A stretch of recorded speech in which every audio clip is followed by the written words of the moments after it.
اللهم صل وسلم وبارك على سيدنا محمد. ازيكم حبايبي؟ عاملين ايه؟ يا رب كلكم تكونوا بخير.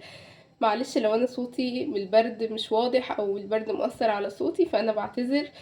بس انا قلت بقى ان ده مش معناه ان انا مش ههتم ببشرتي، مش عشان عندي برد خلاص مش ههتم ببشرتي، لا لازم اقوم واعمل ماسك لبشرتي. فقلت لازم اصور معاكم الماسك اللي انا هعمل بقى ماسك النهارده هيخلي بشرتي تتنفس. هتقولي لي ازاي يخلي بشرتي تتنفس؟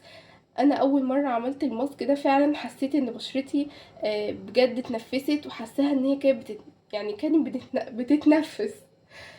فقلت لازم اعمله النهارده لاني انا محتاجاه النهارده. فانا قلت لازم اصور الفيديو معاكم وعايزاكم تجربوه وتقولوا لي كمان حسيتوا بنفس الاحساس اللي انا حسيته ولا لا.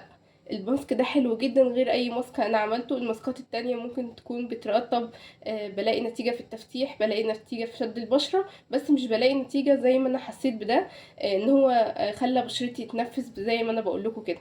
بجد الماسك ده حلو جدا، بس مش بيخليها تتنفس بس، بالعكس ده بيفتح البشرة وبيرطبها بصورة كبيرة جدا، لان كل مواد طبيعية ومكونات كلها سهلة وموجودة في البيت. يلا نشوف الوصفة بتاعتنا ومكوناتها. بس قبل اي حاجة، لو انتي اول مرة تشوفيني اشتركي في القناة وفعلي زر الجرس عشان يوصلك كل جديد، وكمان اعملي لايك للفيديو لو عجبك، وكمان تشتركي في قنواتي على الفيسبوك وعلى التيك توك وعلى اليوتيوب لو انتي بتسمعيني من اي حتة منهم. يا ريت تشتركي في كل القنوات عشان كلها فيديوهات مختلفة وكلها بنفس الاسم، وتشرفيني وتنوريني يا قمر. يلا بينا نشوف وصفتنا النهاردة ايه هي مكوناتها. اول حاجة هنعوز معلقتين من عسل النحل. ده عسل نحل يا بنات، انا واخده منه معلقتين.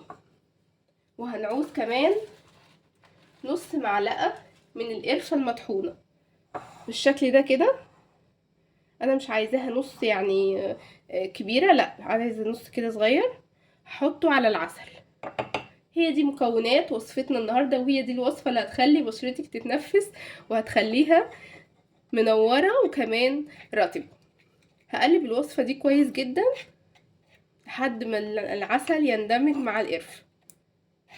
ما تخافيش، احنا واخدين من القرفة حاجة بسيطة. وكمان اي حد ما جربش الماسك ده قبل كده يجربه على حتة صغيرة بس من رقبته قبل ما يحطها على وشه وعلى بشرته، بحيث ان هو لو بيتحسس من اي حاجة. واي ماسك يا بنات تجربيه تعملي فيه الحركة دي، انك تجربيه بس على جزء صغير من رقبتك الاول، وبعد كده تجربيه على وشك.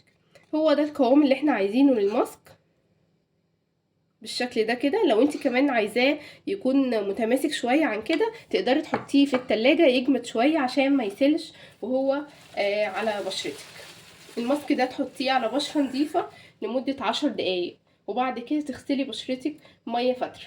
شوفي النتيجة يا بنات، والله هتدعولي. جربوه، عايزاكم كلكم تقولولي احنا بشرتنا اتنفست.